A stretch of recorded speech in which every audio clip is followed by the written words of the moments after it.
കരുനാഗപ്പള്ളിയിൽ പെൺവാണിഭം നടത്തി വന്ന യുവാവിനെ അറസ്റ്റ് ചെയ്തു.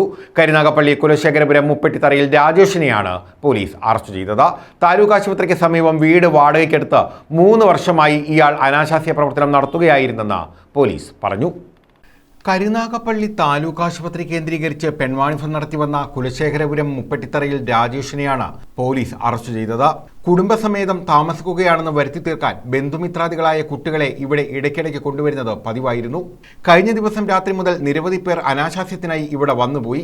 ഇതേ തുടർന്ന് അവശനിലയിലായ സ്ത്രീക്ക് ഉച്ചകഴിഞ്ഞ് 3 വരെയും ഭക്ഷണം നൽകിയില്ല. ഇതേ തുടർന്ന് രാജേഷുമായി വാക്കുതർക്കമുണ്ടായി. മദ്യലഹരിയിലായിരുന്ന രാജേഷ് വെട്ടുകത്തിയെടുത്ത് കൊലപ്പെടുത്തുമെന്ന് ഭീഷണിപ്പെടുത്തിയതിനെ തുടർന്ന് പോലീസിന്റെ 112 എന്ന നമ്പറിൽ യുവതി വിവരമറിയിക്കുകയായിരുന്നു.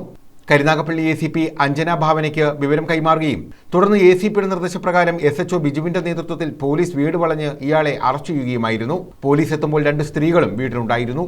News bureau, Karunagappally.